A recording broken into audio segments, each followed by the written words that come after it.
नमस्कार दोस्तों, स्वागत है आप सबका हमारे चैनल पेनी पॉकेट्स में। मैं विनय कुशवाहा। आज हम बात करेंगे पेनी स्टॉक्स की। तो जैसा कि आप मार्केट में जानते होंगे कि हर तरह के स्टॉक लिस्टेड है मार्केट में, तो वैसे ही जैसे मार्केट में कुछ चीजें महंगी होती हैं, कुछ चीजें सस्ती होती हैं, तो सस्ते के चक्कर में एक कहते हैं कि ना फंडामेंटली जो वीक स्टॉक्स होते हैं उसे हम कहते हैं पेनी स्टॉक्स। सिर्फ रेट के कम होने से या किसी शेयर का 1, 2, 4, 10 रुपए या कुछ पैसों में उसका रेट होने से वो सिर्फ पेनी स्टॉक्स नहीं होता है। तो दोस्तों आज की वीडियो में हम समझेंगे कि जब शेयर मार्केट जैसे इतनी सीरियस बिजनेस में हम काम कर रहे हैं तो हम यहाँ पे क्वालिटी को ज्यादा महत्व देंगे, ना कि क्वांटिटी को। और जो क्वालिटी में डाउन चीजें हैं उस पे हम बिल्कुल भी फोकस नहीं करेंगे, क्योंकि मैं जितना भी आप YouTube पे वीडियो देखोगे पेनी स्टॉक्स के बारे में इतनी वीडियोस बनती हैं, इतने इन्फ्लुएंसर है जो कहते हैं top 10 penny stocks, top 5 penny stocks, और 100 रुपीज से कम या तक तो 10 रुपए से भी कम का पेनी स्टॉक सजेस्ट किया जाता है दोस्तों। तो ये सब ठीक है, लेकिन बिना रिसर्च किए, बिना एनालाइज किए और किसी स्टॉक्स के बारे में बिना डिटेल के हम उसे बाई और मतलब कैसे कर सकते हैं। तो पेनी स्टॉक्स को समझने के लिए सबसे पहले आप ये समझे कि जो चीज आप अपने पैसे देकर के खरीदते हो तो क्या उसके अंदर आप सिर्फ ये देखते हो कि वो सस्ता है या फिर उसके अंदर क्वालिटीज भी है। चाहे वो हम घर की सब्जी लेते हो या अपने लिए कोई ऐसा प्रोडक्ट जो कि मार्केट में चाहे वो इलेक्ट्रॉनिक ही क्यों ना हो या मोबाइल क्यों ना हो, आज के समय में हम कोशिश करते हैं कि हम जिस भी प्रोडक्ट का यूज करें वो क्वालिटी के साथ साथ बहुत ही अच्छा ब्रांड पे भी हम फोकस करते हैं दोस्तों। लेकिन जब पेनी स्टॉक्स की बात आती है तो हम सिर्फ उसका प्राइस देख करके कि ये बहुत ही सस्ता है उसे हम ज्यादा से ज्यादा क्वांटिटी के भाव में भर लेते हैं और सोचते हैं कि ये हमें अमीर बना देगा, लखपति बना देगा या करोड़पति बना देगा। तो दोस्तों मार्केट में हो सकता है कि एक आध स्टॉक ऐसे हों जो पेनी रहते हुए लोगों को मतलब बहुत अच्छा रिटर्न दे दिए होंगे, लेकिन ऐसा कोई इन्वेस्टर ऐसा बाहर आकर के क्यों नहीं कहता कि हाँ मैंने पर्टिकुलर इस स्टॉक को 1 रुपए में लिया था और आज ये 100 रुपए में है, या इस स्टॉक का रेट 500 हो चुका है, 1000 है, 1500 है, मुझे इतना मल्टी बैगर रिटर्न मिला है कि मतलब मुझे कुछ और में इन्वेस्ट करने की जरूरत ही नहीं पड़ी, मेरे पास और कोई भी स्टॉक्स हैं वो किसी काम के नहीं, मैं तो मतलब पेनी स्टॉक्स नहीं, मेरे दिन बढ़िया कर दिए हैं। तो अगर 10-20 रुपए के शेयर में ही पैसे लगा करके लोग करोड़पति बनते तो हर कोई 1500, 2000, 100 रुपए का इतना महंगा स्टॉक्स नहीं खरीदता। ऐसे तो फिर रिलायंस का स्टॉक कोई नहीं खरीदेगा, एल&टी का शेयर कोई नहीं खरीदेगा, टीसीएस का शेयर कोई नहीं लेगा, टाटा ग्रुप्स की इतनी बढ़िया बढ़िया क्वालिटी वाली शेयर से इन्हें कोई नहीं लेगा। हर कोई पेनी स्टॉक ही लेता है। और हर कोई की बात छोड़िए, जो लोग इन्फ्लुएंस करते हैं या जो बड़े बड़े इन्वेस्टर्स हैं वो क्यों अपना पैसा इतने बड़ी कंपनियों में लगा के रखेंगे। हर कोई चाहेगा कि मैं 1 रुपए का स्टॉक खरीद लेता हूं और ये जैसे ही 2 रुपए का होगा मेरा पैसा 100% रिटर्न के साथ डबल हो जाएगा। तो इससे ज्यादा इजीएस्ट वे तो कुछ हो ही नहीं सकता। अगर ऐसा होता तो हर कोई अपना पैसा 2, 4, 5, 10 रुपए वाले स्टॉक पे लगा के उसे 2 या 3 गुने ऊपर रेट पे बेच देता। लेकिन शेयर मार्केट एक सीरियस बिजनेस मार्केट है जहां पे आप अपना पैसा सिर्फ स्टॉक्स के अमाउंट पे नहीं, आप उस कंपनी पे लगाते हो, आप उस कंपनी के किए गए बिजनेस पे लगाते हैं। आप ये देखते हैं कि वो कंपनी ग्राउंड पे वर्क क्या करती है, वो क्या प्रोडक्ट मैन्युफैक्चर करती है, उसके ब्रांचेस कितने हैं, अगर ब्रांचेस नहीं है तो उसके प्रोडक्ट को पूरे देश में कितना यूज किया जाता है, ब्रांड वैल्यू क्या है उसे। तो दोस्तों आज के मेरे इस वीडियो का पर्पस यही है कि हमारे बहुत सारे नए ऐसे इन्वेस्टर है जो कि पेनी स्टॉक्स के अमाउंट को देख करके इन्फ्लुएंस हो जाते हैं और सोचते हैं कि इतना मार्केट में दिमाग क्यों लगाए, या फिर इन स्टॉक्स को ही मैं थोड़ी ज्यादा क्वांटिटी में ले लेता हूं क्योंकि मैं किसी फंडामेंटली गुड स्टॉक को, या टाटा पावर हो या हमने अडानी पे वीडियो बना रखा है, या बहुत सारे ऐसे अच्छे लार्ज कैप स्टॉक्स है कि इसमें मैं अगर 1000 रुपए का अगर 10 शेयर लेता हूं मुझे 10,000 रुपए का कैपिटल लगाना पड़ेगा, लेकिन वही मैं 1000 रुपए में 500 शेयर 2-2 रुपए का क्यों ना उठा लूं वो। लेकिन आप खरीद तो लेते हैं 2 रुपए का 500 स्टॉक्स 1000 रुपए लगा के, लेकिन आपको उसमें कभी 2 महीने 2 साल तक वेट करना पड़ता है कि 50 रुपए से भी ऊपर या नीचे हो जाए। अगर वो 3 रुपए हो जाता है तो आपका पैसा भले 50% ऊपर होगा, लेकिन वो फिर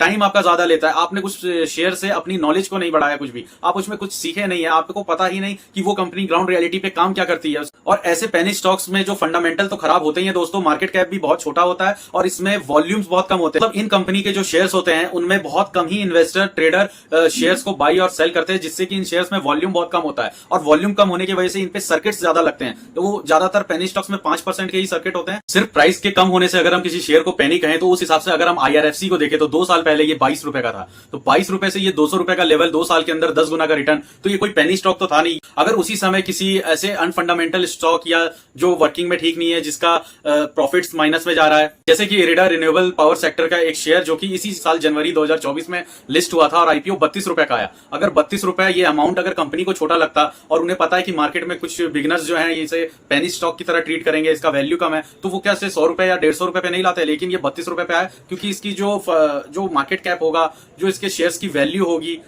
और ये 32 रुपए पे इसका आईपीओ आया था और लिस्ट होते ही 64 रुपए गया। तो जिस किसी के पास भी 32 रुपए से होगा उसका तो पैसा वैसे भी 10 गुना हो चुका होगा। अभी करंट प्राइस में 300 रुपए टच करके ये शेयर आया, और जिसने लिस्टिंग के बाद में लिया है तो जाहिर सी बात है 64 रुपए से भी अगर देखा जाए तो 7 गुना हो चुका उसका पैसा। तो ऐसा नहीं है कि अमाउंट कम होने से कोई शेयर पेनी स्टॉक हो जाता है और अमाउंट ज्यादा हो जाने से वो पेनी स्टॉक नहीं रहता है। ज्यादा अमाउंट के भी ऐसे कई शेयर मिलेंगे जिनका नाम उतना नहीं होगा, वॉल्यूम्स इतने नहीं होंगे, ट्रेड्स बहुत कम हो रहे होंगे, बट उसने आज तक स्प्लिट बोनस इस तरह का कुछ चीजें किया नहीं होगा, जिस वजह उसकी जो शेयर की वैल्यू है वो बहुत ऊपर हो गई है, या उस शेयर्स की जो टोटल नंबर ऑफ इक्विटीज होती है जो मार्केट में ही बहुत कम ट्रेड कर रही है, इस वजह से उसका प्राइस ज्यादा होता है। जैसा कि हमारे हुआ है, तो आलोक इंडस्ट्रीज है वो टेक्सटाइल सेक्टर में काम करती हुई कंपनी है जिसे रिलायंस ने एक्वायर किया है, उसके ज्यादातर स्टेक्स रिलायंस के पास है। तो इतने बड़े ग्रुप के साथ नाम जोड़ने से क्या वो कंपनी के फंडामेंटल्स अच्छे हो गए या उसकी बैलेंस शीट अच्छी हो गई, या वो कंपनी जब से रिलायंस ग्रुप के साथ जुड़ी है तो क्या quarter on quarter year on year वो क्या प्रॉफिट जनरेट कर रही है। 28 रुपए का इसका शेयर है, जो कि ये 10 रुपए 12 रुपए पे हुआ करता था साल भर पहले, वहां से ये 28 रुपए तक आया सिर्फ इस वजह से, इस न्यूज की वजह से कि रिलायंस कंपनी इसे एक्वायर कर रही है। तो इसमें कोई ना तो फंडामेंटल चेंजेस आए, ना तो कंपनी ने प्रॉफिट दिखाया, ना कंपनी की बैलेंस शीट अच्छी हुई, ना तो कंपनी की परफॉर्मेंस अच्छी हुई। सिर्फ एक न्यूज के आधार पे शेयर का 2 गुना हो जाना, और उस शेयर में अब जो लोग फंसे हैं वो अपना रिटर्न भी नहीं निकाल पा रहे हैं और पैसे भी फंसे हैं, और जो लोग पहले से ले रखे हैं तो साल भर में सिर्फ उन्हें डबल का रिटर्न मिला। तो इससे आप ये समझ सकते हैं कि अगर किसी कंपनी का फंडामेंटल अच्छा नहीं है तो वो किसी भी बड़े कंपनी के साथ टाई अप कर ले या उसका मार्केट में कैसा भी न्यूज है वो ज्यादा दिन सर्वाइव नहीं कर पाएगा। अगर इसमें लोअर सर्किट लगना चालू हो जाता है या कल ये न्यूज आती है कि रिलायंस अपना स्टेक इसमें से बेच के निकल रही है, तो फिर इसमें जितने भी रिटेलर फंसे हैं वो फंसे रह जाएंगे। आए दिन इस शेयर को on the move 5% lower circuit का मुंह देखना पड़ेगा। तो यहाँ पे समझने वाली ये बात है कि हमें कितना भी कोई शेयर सस्ता मिल रहा हो, सस्ता कभी भी क्वालिटी की पहचान नहीं होती है। हमें अच्छे फंडामेंटल स्टॉक्स में ही इन्वेस्ट करना चाहिए। अगर उसके बाद भी आपको या किसी बिगिनर्स को या रिटेलर को ये लगता है कि नहीं कुछ कम जो अमाउंट का शेयर है हम थोड़ा बहुत अपना पैसा वहां पे भी लगा के रखेंगे, क्या पता हमारे को भी मल्टीबैगर चांसेस मिल जाए या कैपिटल पे बहुत ही अच्छा रिटर्न मिल जाए, तो दोस्तों मैं आपको कुछ ऐसे स्टॉक सजेस्ट करना चाहूंगा जिसका अमाउंट देखने में तो कम लगता है बट वो कंपनी ऑन ग्राउंड वर्किंग अच्छा कर रही है, जिसे हम सब जानते हैं। उस कंपनी का नाम भी अच्छा है, ब्रांड वैल्यू ठीक है, थोड़े परफॉर्मेंस कंपनी के पिछले कुछ सालों में अच्छे नहीं रहे हैं, लेकिन कंपनी का प्रेजेंस अभी भी स्टॉक मार्केट में एक बहुत ही अच्छे ब्रांड के नाम से और ऑन ग्राउंड उनकी जो सर्विसेज है वो देश के ज्यादातर लोग यूज कर रहे हैं। तो ऐसी कंपनियों का स्टॉक्स अगर आप एक लिमिटेड वैल्यू के साथ रखते हैं और अपने पोर्टफोलियो में या अपने वॉच लिस्ट में रखते हैं तो वो आपके लिए मे बी इन केस आने वाले फ्यूचर में बेनिफिशियरी साबित हो सकता है। ये वो कंपनियां हैं जो अपने फंडामेंटल्स को स्ट्रॉन्ग करते जा रही है, अपने मैनेजमेंट में सुधार ला रही है, और पिछले 2 सालों में देखा जाए तो इनका जो बैलेंस शीट है, इनकी जो परफॉर्मेंस है और जो quarter on quarter year on year का जो इनका डिटेल्स जो प्रॉफिट और रेवेन्यू आता है इसमें भी इंक्रीमेंट हो रहा है। आधार पे भले इन कंपनी का पास्ट पुराना थोड़ा खराब जरूर रहा है, लेकिन अगर वो अब अपने अंदर चेंजेस ला रही हैं और हो सकता है कि आने वाले टाइम में इनके अंदर ग्रोथ देखने को मिले और उसका ज्यादा पोटेंशियल उसमें दिखता है, तो हमें आने वाले समय में अच्छा रिटर्न मिल सकता है दोस्तों। तो वो 5 ऐसे शेयर्स हैं जिनका नाम मैं अभी बता देता हूं, वो सिर्फ आप अपने वॉच लिस्ट में ऐड करें और उसे आप ट्रैक करते रहें। पहला है उज्जीवन स्मॉल फाइनेंस बैंक, जिसपे मैंने इस बैंक पे जो मैंने डिटेल वीडियो बना रखा है दोस्तों, इसका आपको डिस्क्रिप्शन में लिंक मिल जाएगा और ऊपर आई बटन दिख रहा होगा, आप उस पर क्लिक करके डिटेल्स देख सकते हैं दोस्तों। तो दोस्तों सेकंड शेयर है हमारा वोडाफोन आइडिया, जो कि 15 रुपए के आसपास ट्रेड कर रहा है। ऑल टाइम हाई इसका 18 रुपए का है और जितने भी ब्रोकरेजेस हैं उनकी तरफ से इसको 23 रुपए का शॉर्ट टर्म टारगेट दिया जा रहा है। तो ये एक ऐसा स्टॉक है जो देखने में पेनी जैसा लगता है बट इसका मार्केट कैप काफी बड़ा है और इसको आप अपने वॉच लिस्ट में ऐड कर सकते हैं। वोडाफोन के बारे में आपको एक डिटेल वीडियो चाहिए तो वो भी आपको मेरे डिस्क्रिप्शन में मिलेगा और यहाँ आई बटन पे आप क्लिक करके इसे देख सकते हैं।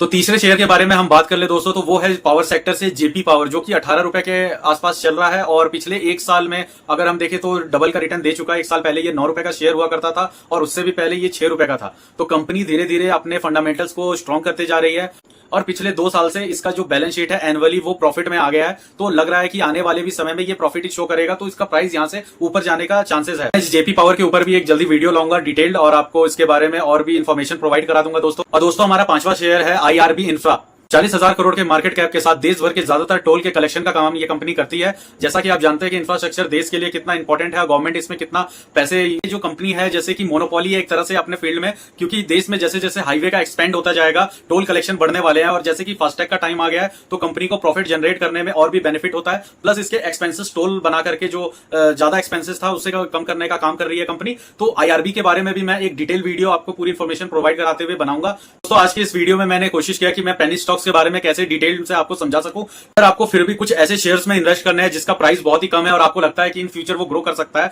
तो ज्यादा रिस्क ना लेते हुए, किसी इंडिविजुअल स्टॉक्स में पैसे ज्यादा ना फ्लो करते हुए आप स्मॉल कैप की तरफ जाएं। स्मॉल कैप के जो शेयर्स होते हैं या तो उसमें इंडिविजुअली आप इन्वेस्ट करें या फिर स्मॉल कैप के फंड के थ्रू जाएं। स्मॉल कैप फंड एक ऐसा फंड होता है म्यूचुअल फंड का जिसमें कि आप अपना पैसा एसआईपी के थ्रू डाल सकते हैं और उसको टाइम टू टाइम चेक कर सकते हैं। रहेगा कि कोई भी दोस्त अपना हार्डली इनकम मनी को पेनी स्टॉक्स में डाल के उसे वेस्ट ना करे। सबसे पहले तो रिसर्च और एनालाइज करना बहुत जरूरी होता है। अगर आपके कंसर्न में कोई ऐसा स्टॉक्स है जिसकी आप डिटेल वीडियो चाहते हैं या एनालाइज करूं तो आप कमेंट में अपने सवालों को लिख सकते हैं। अगर आपको इस वीडियो से इन्फॉर्मेशन अच्छी मिली है तो प्लीज हमारे चैनल को सब्सक्राइब करें, लाइक करें दोस्तों। नमस्कार।